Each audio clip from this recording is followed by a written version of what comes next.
comme Gaius ou comme Diotrephe.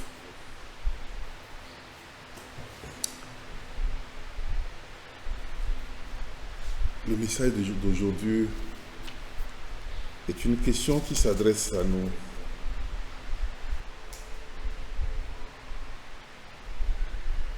Comme Gaius ou comme Diotrephe.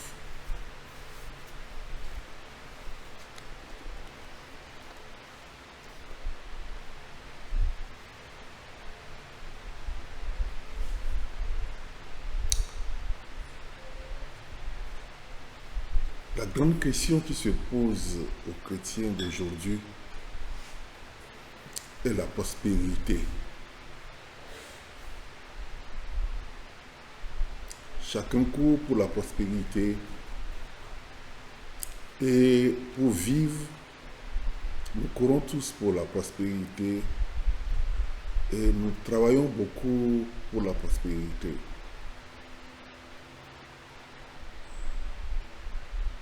Il est dit dans la parole de Dieu que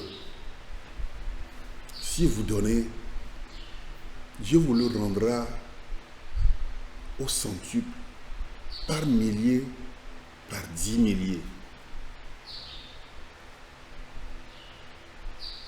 Et les chrétiens aiment même dire aux autres que Dieu vous le rende au centuple, par milliers, par 10 milliers. Et imaginons la vérité de cette parole. Par milliers et par 10 milliers. Ce qui veut dire que si je donne 100 francs à quelqu'un, j'ai 100 000. Ou j'ai 1 million, si c'est par 10 milliers.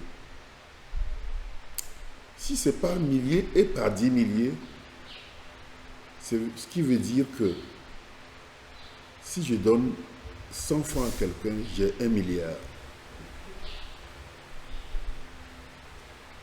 10 000 fois 1000, ça fait 10 millions.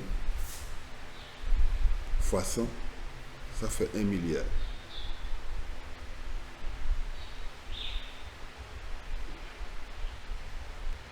Même si ce n'est pas aussi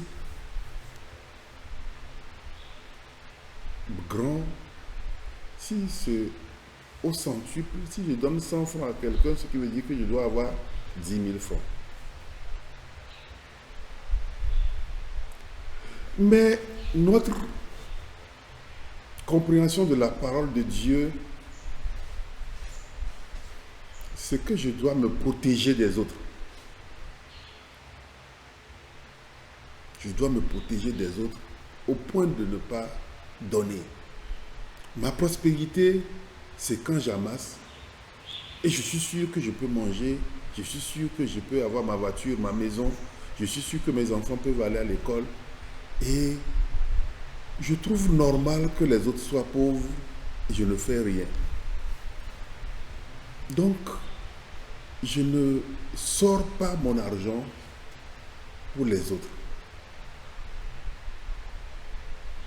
Et après, je me plains que je suis pauvre. Et les chrétiens qui gagnent beaucoup d'argent aujourd'hui, il y a des chrétiens qui gagnent 500 000, 300 000, 700 000, 1 million, 2 millions, 5 millions, 10 millions, même 20 millions, 30 millions par mois et plus. Mais vous constatez que tous ces chrétiens, quel que soit ce qu'ils gagnent, ne sont pas heureux. Parce que ça ne suffit jamais. Mais vous avez l'impression que les autres qui sont les musulmans, non seulement ils gagnent, mais ils avancent dans ce qu'ils font. Au point où aujourd'hui, que ce soit l'économie des pays ou que ce soit dans les institutions, on a l'impression que soit c'est un chrétien et c'est un musulman qui tient la direction, ou soit c'est un chrétien d'une secte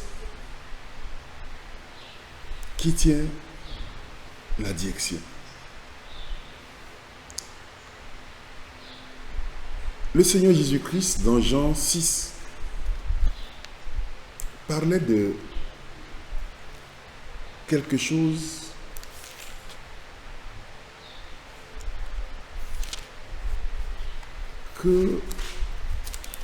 qui me fait réfléchir tout le temps.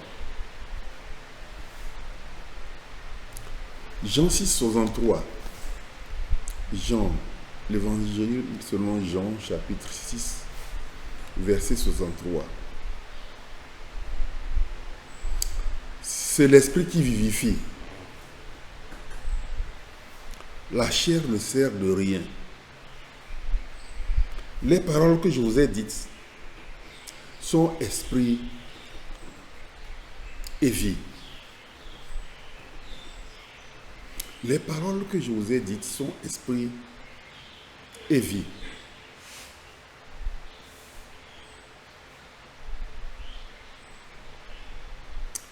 La Bible que je tiens contient des paroles qui sont écrites, qui sont dites par Jésus-Christ,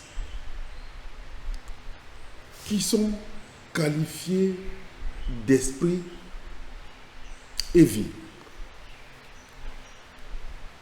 Les paroles que je vous ai dites sont esprit et vie. Ce qui veut dire que si je ne prends pas la parole de Dieu au plan spirituel,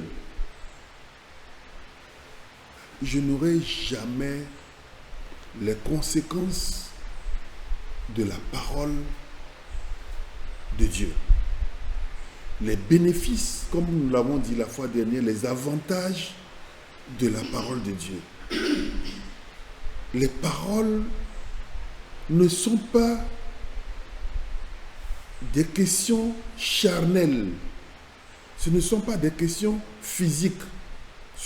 C'est esprit et vie. Les paroles que je vous ai dites sont esprit et vie. Et Jésus-Christ disait, comme moi aussi,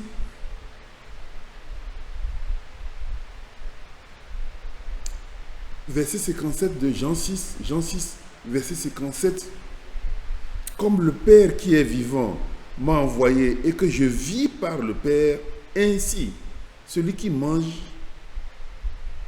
ma chair et mon sang vivra par moi.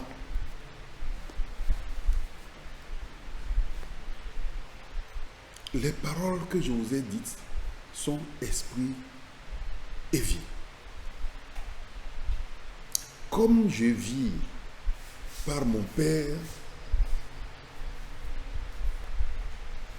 si vous mangez ma chair et vous buvez mon sang, si vous comprenez que c'est esprit et vie, vous vivrez par moi.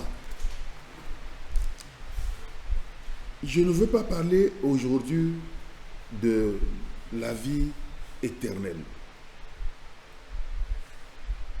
Je veux parler de notre vie quotidienne. Parce que cette parole m'a amené à me demander, mais finalement, Jésus-Christ est mort autour de 33 ans. Mais quel était son métier? Il avait même, pendant 3 ans, des gens avec lui, plusieurs qui le suivaient. Quel était son métier? Son père est charpentier, d'accord. Mais lui, qu'est-ce qu'il faisait? Imaginez un seul mois passé sans salaire, 2 mois sans salaire, 12 mois sans salaire, 24 mois sans salaire, 36 mois sans salaire. Imaginez que vous n'espérez rien d'une société, d'un patron. et que vous prenez le risque d'entraîner des gens avec vous. Quel est votre métier? De quoi vous vivrez? Les paroles que je vous ai dites sont esprit et vie, y compris notre prospérité, notre économie familiale.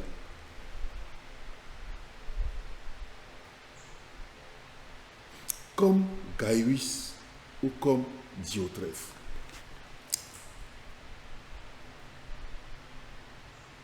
Le message d'aujourd'hui tourne autour d'un petit texte qui est 3 Jean. L'épître selon Jean,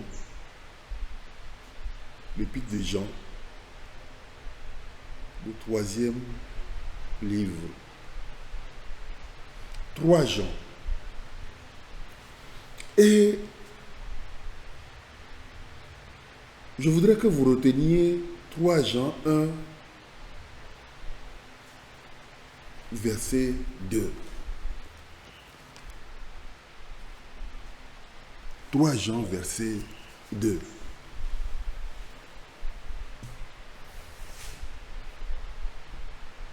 Bien-aimé, je souhaite que tu prospères à tous égards et sois en bonne santé, comme prospère l'état de ton âme. Je voudrais, bien-aimé, que tu prospères à tous égards et sois en bonne santé comme prospère l'état de ton âme. Dans l'Église de Christ se trouve une pollution qui est plus grave que la pollution chimique qu'on peut imaginer. Cette pollution, c'est la compréhension de la parole de Dieu au premier degré de façon charnelle, avec l'intelligence.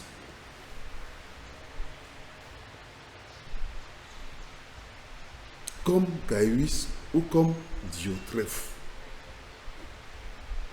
Dans 3 Jean se trouvent 3 hommes, Gaius, Diotrephe et Démétrius. Jean est un disciple de Jésus-Christ. Je pense qu'il a été celui qui a vécu le plus, très vieux. Dans sa vieillesse, il a reçu les révélations. Et donc, vous voyez le livre d'Apocalypse, qui est une révélation reçue par Jean. Et avant Apocalypse, vous verrez que Jean s'appelle lui-même l'Ancien.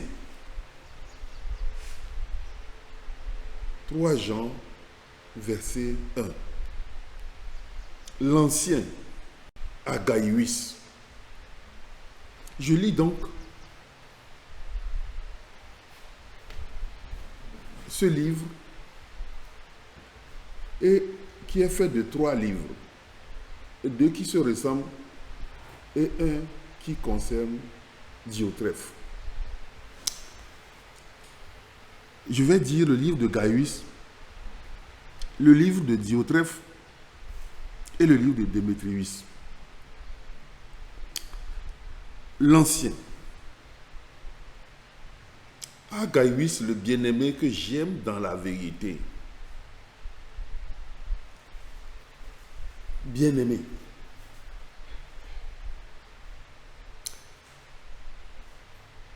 Je souhaite que tu prospères à tous égards et sois en bonne santé comme prospère l'état de ton âme.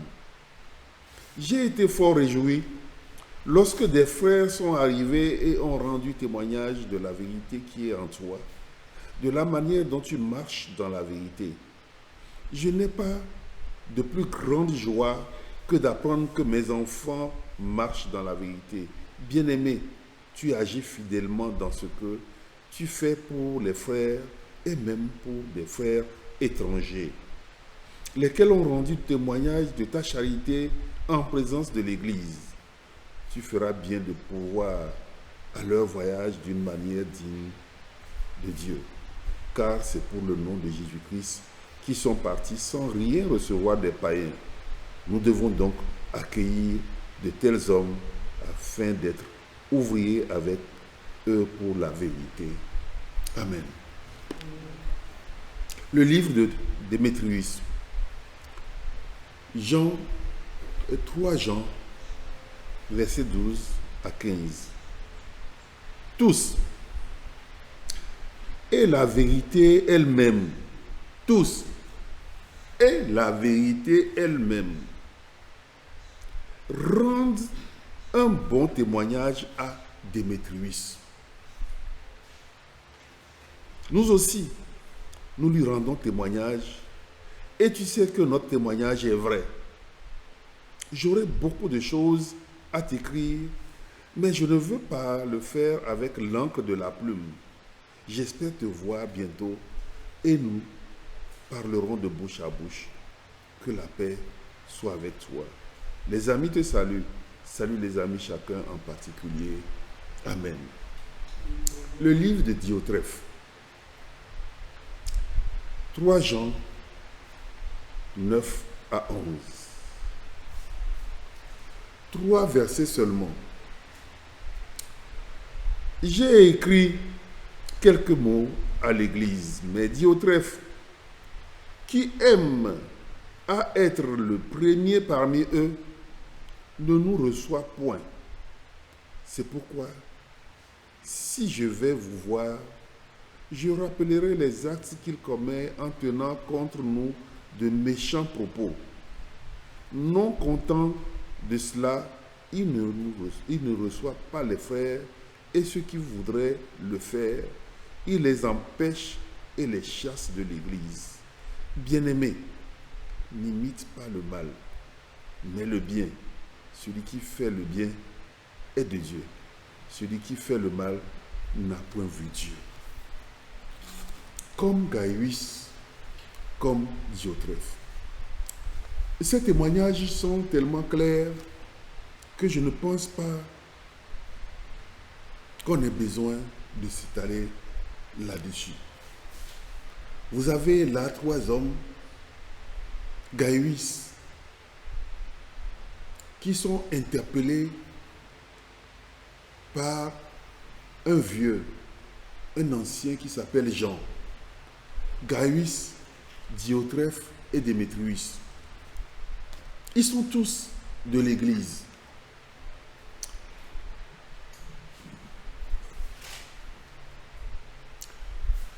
Gaius et Démétrius présentent leur foi à travers un témoignage vivant des œuvres.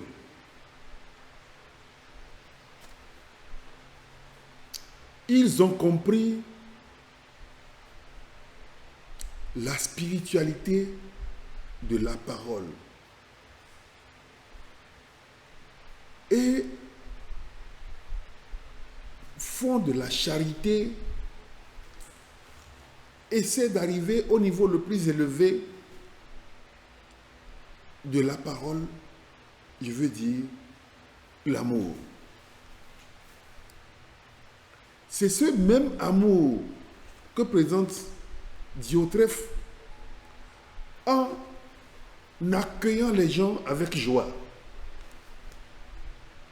mais en ne démontrant pas par les œuvres cet accueil qu'il pense avoir pour les autres. Vous trouvez beaucoup de gens qui vous accueillent. Je connais plein qui, avec joie, vous accueillent. Ils sont contents d'être avec vous ou de vous avoir avec eux. Sauf qu'il ne faut jamais leur poser un de vos problèmes. C'est souvent des chrétiens. Même des chrétiens qui peuvent être des diacres, des pasteurs, des évangélistes, des membres de l'Église qui se présentent comme de vrais croyants, des gens de la foi. Diotrephe était un de ceux-là qui accueille les gens. Il est premier parmi eux.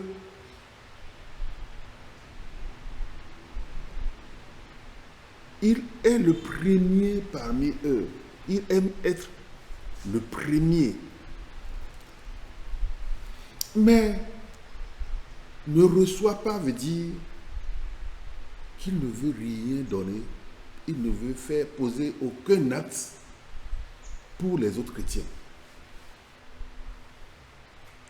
Je disais à maman hier, je ne savais pas que j'allais passer et parler, donner ce témoignage aujourd'hui. Je disais à maman hier que je suis allé au Ghana, j'ai vu des chrétiens qui ont un cœur parfait. Je vous assure. Et je donnais ce témoignage à maman que il y a une société qui a un bateau, une société togolaise qui a un bateau avec un Suisse. Le Suisse a la moitié du capital. Ce sont les Togolais qui dirigent le bateau et le bateau travaille. Il y avait sur le bateau les Ghanéens qui n'avaient pas un salaire élevé. Le Suisse est venu avec des Ghanéens sur le bateau. Les Ghanéens n'avaient pas de salaire élevé, mais ils composaient avec la société. Ils étaient préoccupés par la vie de la société au point où eux, ils disent, nous prions pour que ça marche et nous aurons notre salaire. Et le Togolais a commis l'erreur de penser que on ne peut pas laisser un si grand bateau battant pavillon togolais aux mains des Ghanéens. Ils sont allés descendre les Ghanéens et les ont remplacés par des Togolais et ont augmenté les salaires des Togolais. Les Togolais étaient payés, très bien payés, jusqu'au jour où le bateau rentre dans les eaux territoriales de la Guinée-Bissau avec un commerçant véreux qui a fait arrêter le bateau parce que ses carreaux sont cassés. Le bateau a fait plusieurs mois dans les eaux de la Guinée-Bissau et finalement le bateau qui a été libéré a trouvé des marchandises pour aller au Sénégal et du Sénégal pour venir au Togo. Ils n'ont plus trouvé de marchandises, ils sont restés dans les eaux du Sénégal. Les Togolais, parce qu'ils n'ont pas été payés pendant un mois, ont écrit à l'Organisation maritime internationale.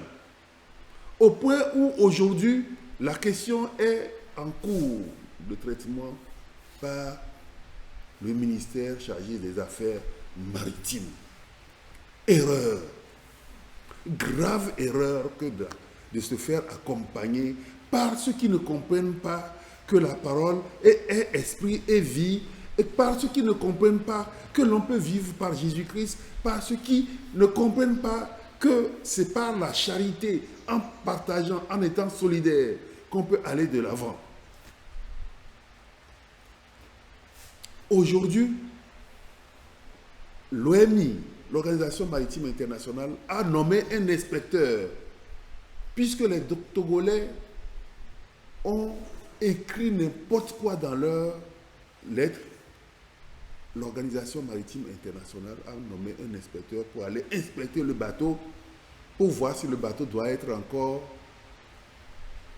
en fonction, ou si on doit éliminer le bateau, des questions maritimes. Voici ce à quoi les gens sont confrontés aujourd'hui parce que ils se sont fait accompagner par les premiers qui accueillent, ils veulent être les premiers, mais qui ne reçoivent personne. Diotrephe. Diotrephe.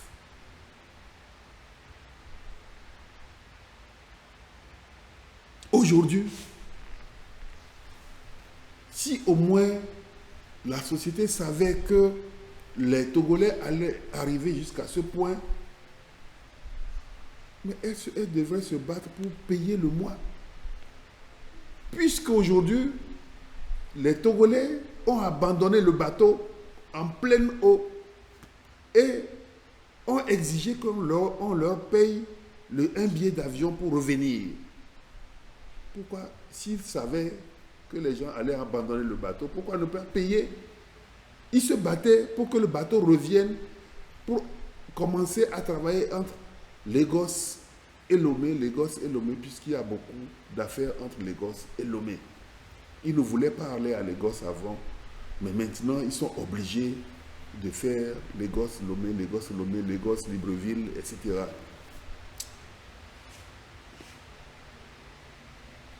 Mais les Togolais ont abandonné le bateau. Présentement, il y a sur le bateau seulement que le capitaine et je pense une personne. Ils ont abandonné le bateau pour un mois de salaire. Le deuxième mois, ils commencent par faire des problèmes. Ils ont écrit partout et ils sont descendus. Alors que l'Organisation maritime internationale a demandé qu'on augmente les salaires des marins et que ce n'est pas encore fait par les autres bateaux et que ce bateau a augmenté les salaires au niveau demandé par l'Organisation maritime internationale pour les Togolais. Les Togolais se plaignent qu'ils ne sont pas bien payés. Comme Diotrephe ou comme Kairouis.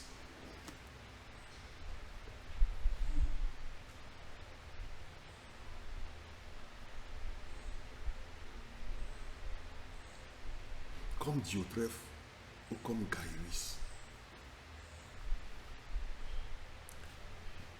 Dans mon travail, quand je rencontre un musulman qui travaille avec moi, il me dit, petit à petit, nous y arriverons. Quand je prends un chrétien, il se débrouille pour apprendre le métier et pour créer une société dans ma société. Où il va raconter des histoires. Un chrétien, je veux dire, des chrétiens qui se disent nés de nous. Ils vont raconter des choses aux clients. Parce que tu les as mis en contact avec le client. Ils vont raconter des choses, soit croyant qu'ils vont gagner mieux, ils peuvent prendre ta place. Je parle bien des Togolais, Diotrephe.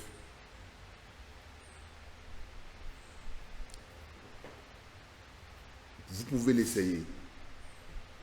Vous pouvez l'essayer. Même les domestiques. Vous prenez des domestiques, ce n'est pas facile. Vous prenez des chauffeurs, c'est toute une histoire. Vous prenez des membres de famille, vous préférez quitter la famille.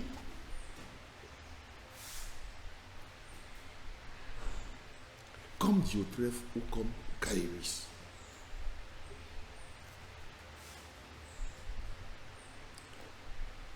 Les paroles que je vous ai dites sont esprit et vie.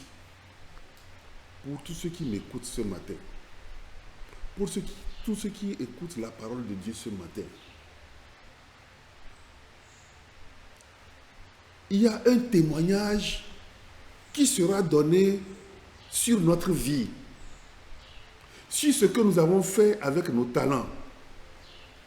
même si nous avons oublié, Dieu ne l'oubliera pas.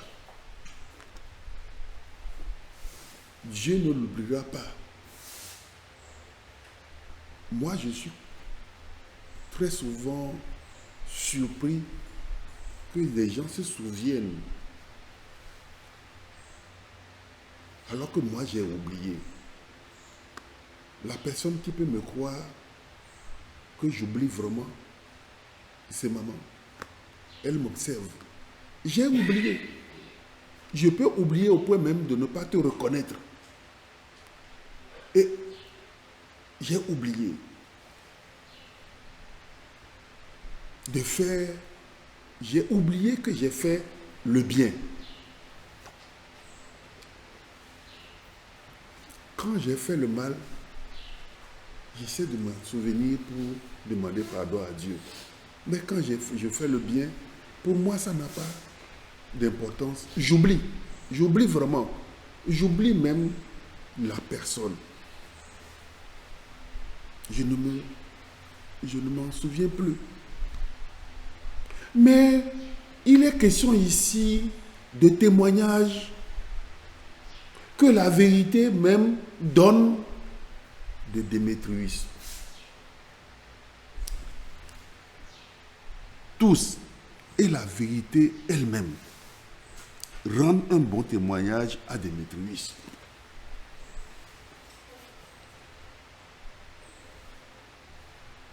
Gaius, mon bien-aimé, je souhaite que tu prospères à tous égards, et que tu sois en bonne santé, que tu sois heureux, comme prospère l'état de ton âme.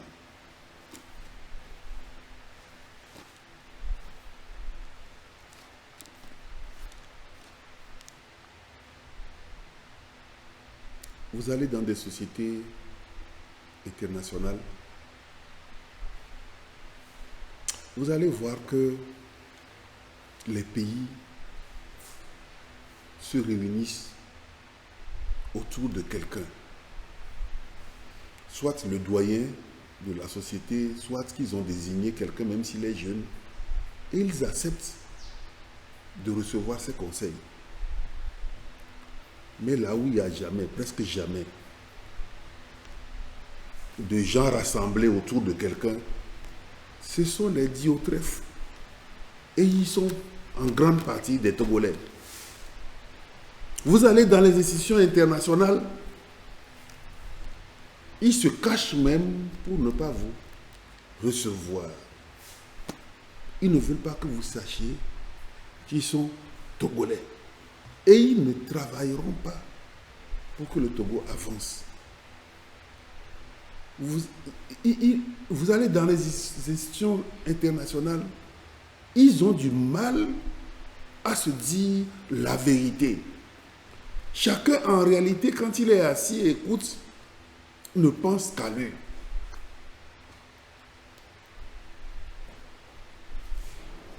Et la vie est difficile.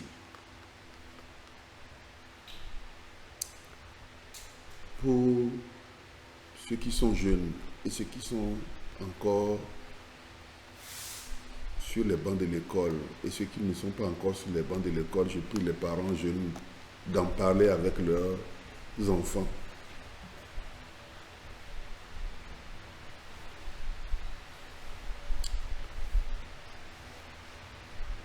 La prospérité est fonction de ce que tu comprends de la parole de Dieu. La santé est fonction de ce que tu comprends de la parole de Dieu. Le bonheur est fonction de la spiritualité, du niveau de spiritualité que tu donnes à la parole de Dieu pour avoir la vie. La prospérité, le bonheur, la santé.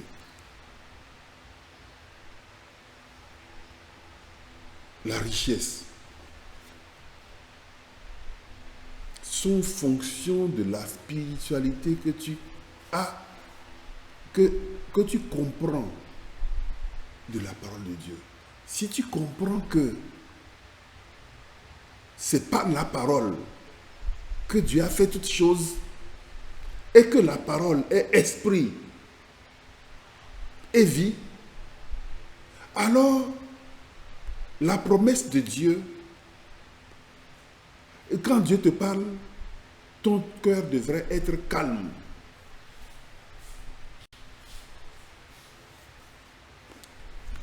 J'ai fait une expérience, mais plusieurs fois d'ailleurs, et je commence de plus en plus à comprendre. Quand tu t'appuies sur toi-même, comme Diotrephe, et que tu penses que tu as la foi, tu crois avoir compris la parole de Dieu, Dieu te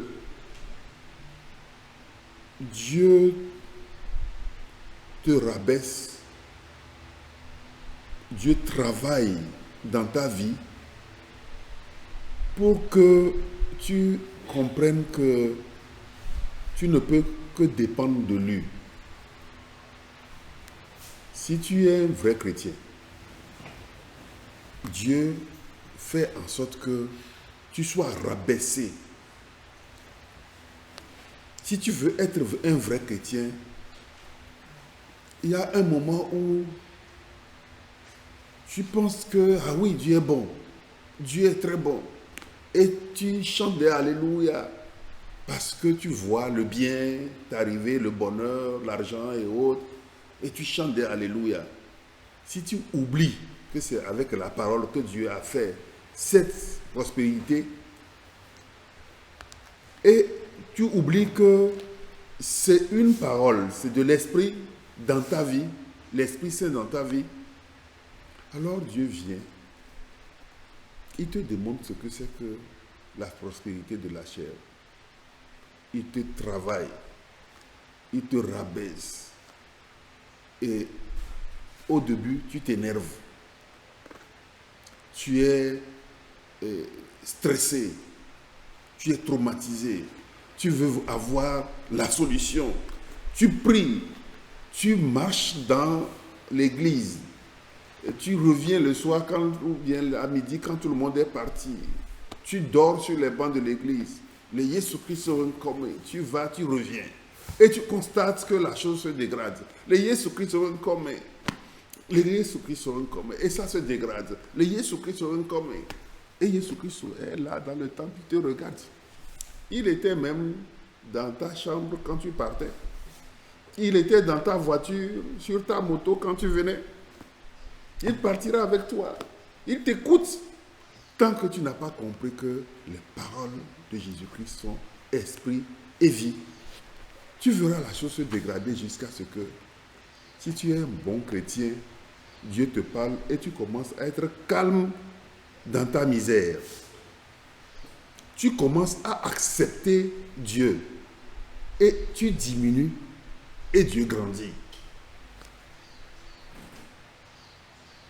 Tu diminues, ta chair diminue jusqu'à mourir et l'Esprit Saint prend la place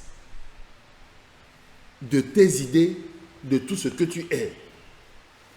Et Dieu grandit. Et tu verras que en ces moments, Dieu ne t'abandonnera pas totalement.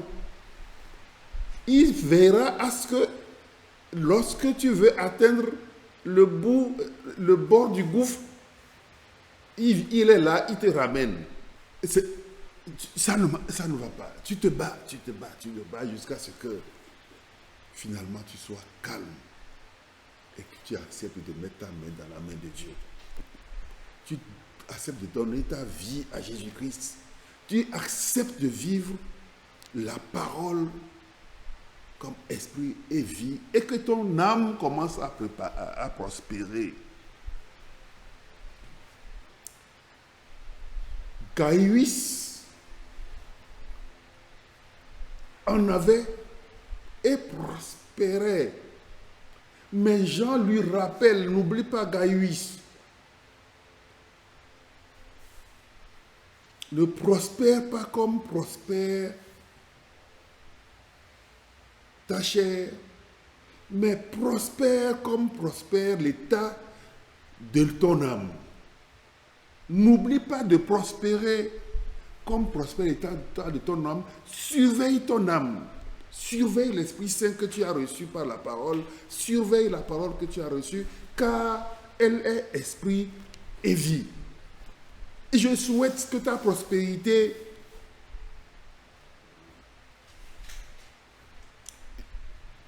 vienne de l'Esprit Saint. Et donc, comme prospère l'état de ton âme, n'oublie pas, parce que vous verrez à la suite, que Gaius donnait et il lui était recommandé de donner encore. Et ce n'était pas un pauvre. Il donnait. Il s'était donné. Il s'est oublié. Mais dans cet oubli, Dieu lui a accordé une prospérité qui fait que il peut s'occuper des autres. Il n'accueille pas, comme on dit dans notre culture, avec la figure, mais il accueille avec son cœur. Parce qu'il a compris que la parole est esprit et vie, il partage. Je souhaite que chacun d'entre nous prospère par son âme en faisant plus attention à la parole, en recevant plus la parole de façon spirituelle pour que nous puissions vivre. Et comme Gaius, et comme Démétrius, que la vérité puisse rendre témoignage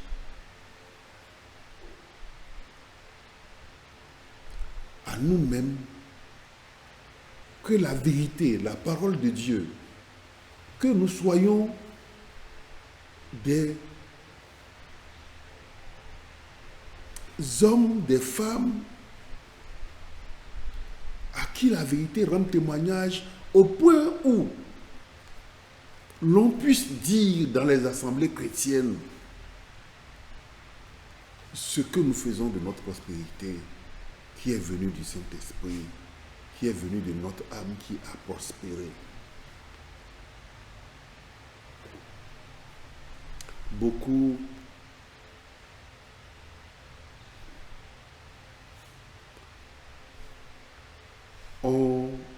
de chrétiens ont choisi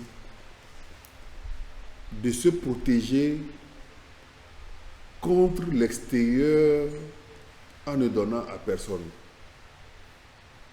Comme ça, je vais prospérer. Je pense que j'ai de l'argent. Je ne fais aucun calcul par rapport aux autres. Je vais vous montrer, comme c'est dit dans la parole, nous allons adopter une autre position. Commençons à croire, à avoir l'assurance que ce que Dieu dit est esprit, que la parole de Dieu, les promesses de Dieu, ce que Dieu nous demande est esprit et vie. Commençons à rentrer dedans. Commençons à faire la volonté de Dieu. Et soyons calmes. Et croyons, ayons la foi, ayons l'assurance que puisque Dieu l'a dit, nous prospérerons. Et nous verrons que nous pourrons même prévoir un budget pour les autres. Nous en aurons au point où nous pourrons prévoir un budget pour les autres de façon automatique. Nous pourrons savoir que les autres peuvent nous coûter tant dans le mois sans nous énerver. Et nous pourrons, par amour, donner. Nous pourrons, par amour, vivre en paix avec les autres. Si nous recevons la parole qui est esprit et vie, et que notre âme, nous acceptons que notre âme prospère par l'esprit, par Dieu, par Jésus-Christ. Bien-aimé, n'imite pas le mal, mais le bien. Le mal,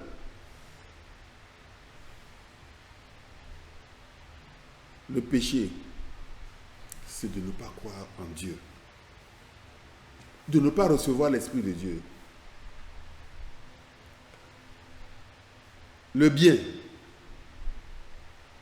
qui n'est pas péché, c'est de croire en Jésus-Christ, de recevoir la parole de Jésus-Christ, recevoir l'Esprit et la vie qui viennent par la parole de Jésus-Christ. Celui qui fait le bien est de Dieu. Celui qui fait le mal n'a point vu Dieu. 3 Jean, verset 11. J'ai fini.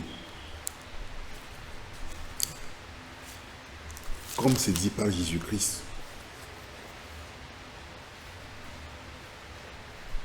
vivons par Jésus-Christ. Évangile selon Jean, chapitre 6, verset 57. Jésus-Christ a vécu par le Père. C'est ce qu'il dit, qu'il vit par le Père. Au début, je vous ai dit que je ne voyais pas très bien dans la Bible quel était le métier de Jésus-Christ. Au point de s'adjoindre des hommes et de marcher seulement pour proclamer la bonne parole. Je ne vois pas jusqu'à présent son métier. Je veux dire comme nous l'entendons.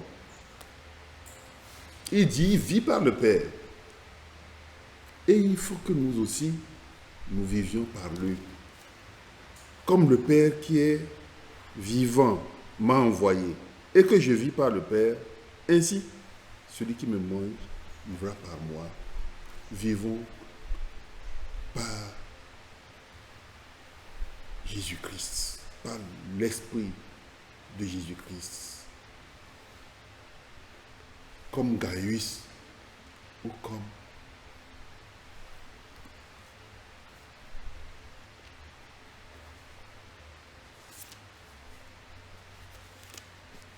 Gaius ou comme Diotrephe ou comme Démétrius.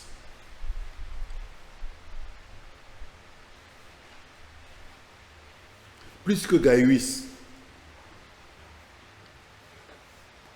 que la vérité rende témoignage à désirer.